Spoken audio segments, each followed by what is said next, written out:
Hello BookTube, my name is Elizabeth and I read bookends and books, and this is my mid-year check-in.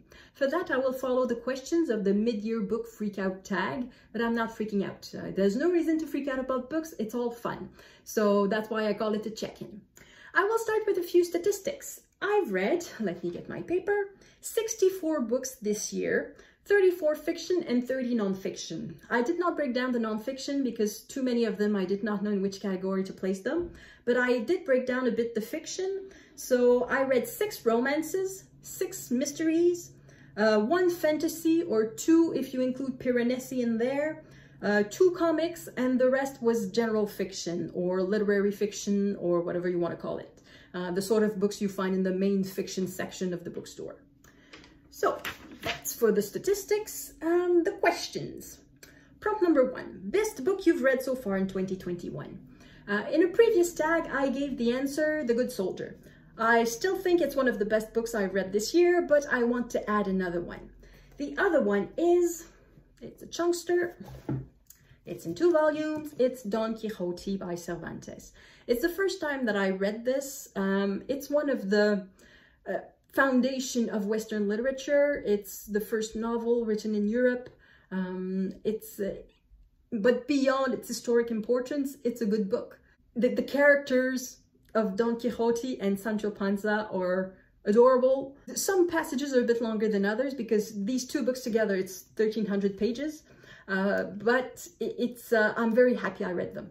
It's the sort of book that is rewarding on the long term. So the short term, yes, it's good to read it, but it stays with you longer. So Don Quixote, one of my best books so far this year. Prompt number 2, best sequel you've read so far in 2021. I don't read tons of series, so the choice is really, really small. It's a choice between 3 books, in fact, just 2 series. And I chose Kingdom of the Blind by Louise. This is, does it say the number? No, I think it's book 14 or 15 in the Manga Mash series. I also read this year the previous one, and the previous one I did not like was Glass Houses. For various reasons, I didn't like it as much. But this one is very good, and yeah, Louise is very good. It's a series that I will read them all. I know that, unless something horrible happens to me. But I will read them all. So that's my best sequel this year. Prompt number 3, new release you haven't read yet but want to. That would be Empire of Pain by Radden Keefe. I read by this author Say Nothing last year. That was about the IRA and Northern Ireland, and that read like a thriller. It was really, really good. So I have high hopes for this one too. This one is about the Sackler family and the opioid crisis in the United States. So yeah, Empire of Pain, it's on my TBR for this year. Question 4, most anticipated release for the second half of the year. I don't really follow that, so unless a book is already out in the stores, I don't know it exists. So I'm not anticipating anything. Question 5, biggest disappointment. Biggest disappointment, I'm surprised because it's a reread. It's Lucy Maud Montgomery's A Tangled Web. I read that book when I was a teenager, and at the time I liked it. I thought it was classic Lucy Maud Montgomery, small town people with little small town quarrels, and yeah, I thought it was good. And now I reread it and I realize how poorly constructed it is. It starts by a whole lot of people almost having all the same name. They are either called Dark or Penhallow. They're a part of a clan. They all enter a room because there's a reception, and as they enter the room, some information is given about the characters. So that lasts for about 80 or 100 pages of a book that is about 300 pages. And at that moment, we don't know who's an important character and who is not, and what information is important in there and what is not. And after that, for the 200 pages that are left, we follow 5 different storylines that have barely anything to do with one another. And some of them, of course, it always happens, some of them I liked more than others. So when that storyline was in the background, I found it a bit boring. And then at the end, there's a racist joke to finish the book. So yeah, it was a massive disappointment, and it's a disappointment that I did not expect because I thought I was reading a book that was good. So yeah, disappointed. Question number 6, biggest surprise. My biggest surprise is The Duke and I by Julia Quinn. Like everyone else, I jumped on the bandwagon because Netflix was making a series. I decided I wanted to read the book first, and I read the book first, and I was not expecting much by it. The reason being that for years I did not read romance. I read romance when I was a teenager, and then I stopped reading romance for whatever reason. And then it started, I would say, last summer. I think the pandemic was starting to get to my head and I needed a bit of feelings. And I saw so many booktubers defending passionately romances that I thought, okay, yeah, I want to read romance. I missed that. So I read a few romances last year, but I cannot say that I liked any of them. I read them, I thought they were okay, but yeah, I didn't really like them. So this one was a bit the last chance. I thought, okay, I'm going to read this, and if I don't like it, that's it. That means romance is not for me. And I liked it. I really did. So much that I read 5 more romance this year, and I will read more. I think romance will be one of the genres that I will read from now on. So this is my biggest surprise, The Duke and I, Bridgerton. I could also answer that the biggest surprise is that I started a booktube channel. After dithering for so long, I was pretty sure that I had decided against it, but apparently here I am. I started a booktube channel, so that is a big surprise too. Question number 7. Favorite new author? I will say Alain Mabanckou. He's from Congo originally, spent a lot of time in France, and now lives in the United States. I think he teaches French literature at UCLA.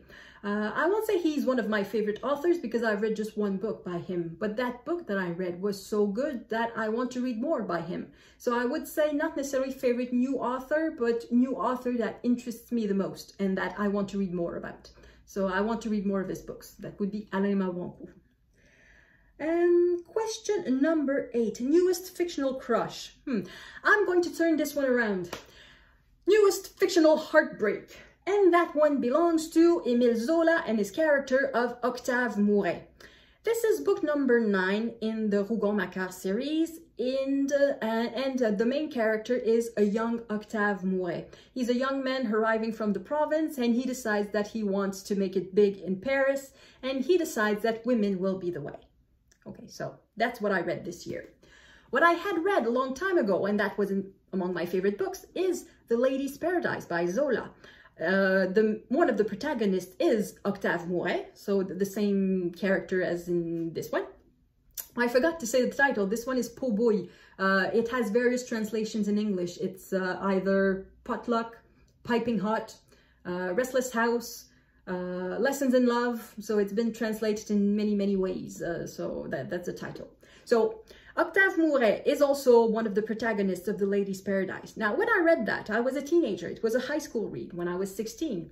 And this is the story of Denise. Well, it's not necessarily this woman, but a young woman who arrives from the province and becomes a saleswoman at The Lady's Paradise, which is one of the first big department stores in Paris.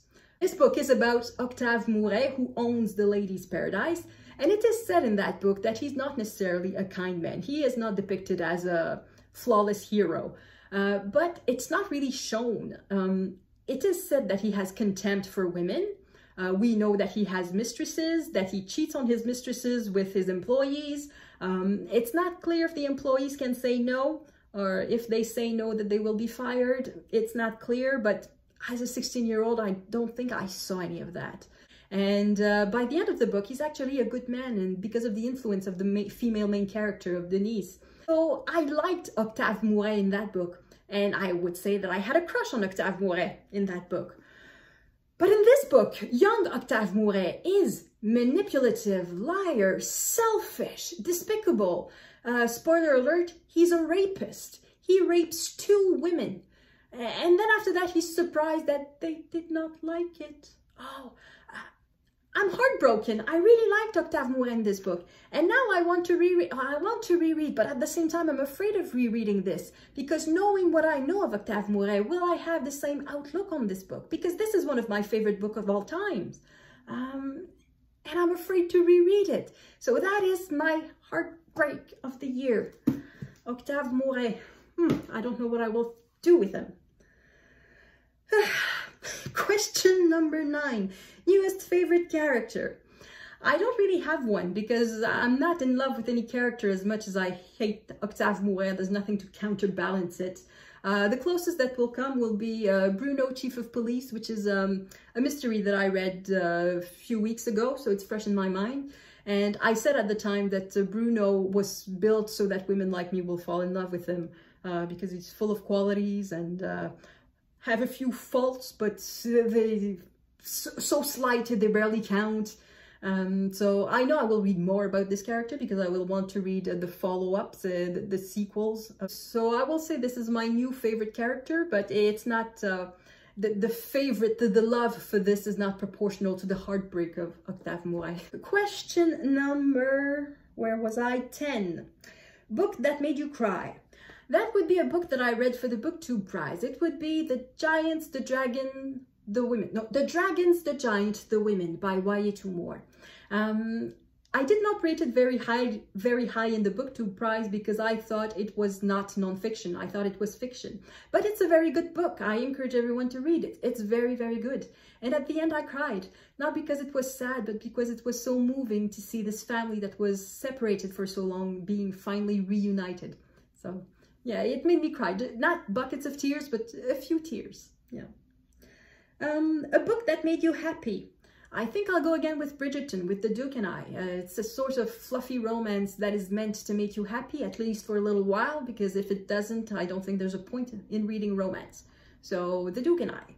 Question number 12. Most beautiful book you bought so far this year. Now, I don't really buy books because they have beautiful covers, but there's a collection in French that I really, really like because of their covers. And that is the Zola collection.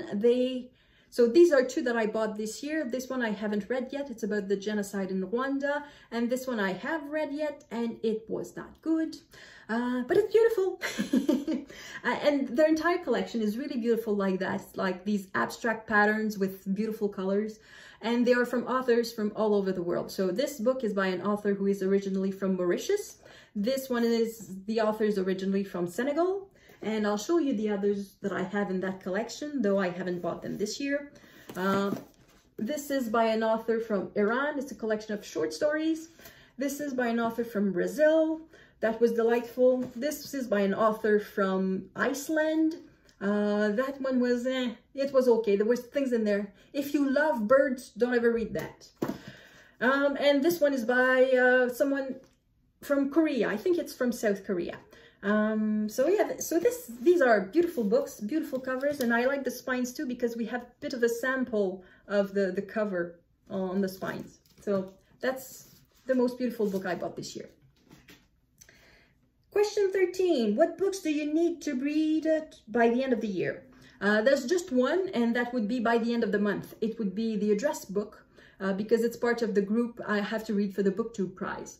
So there's this one that I have to read, and I will probably volunteer for the final of the BookTube prize, so I will probably have to read 1 or 2 more books. And beyond that, there's nothing that I have to read. I would like to read the books that I have bought but haven't read yet, and that's it. There's nothing, there's no have to, it's really just want to.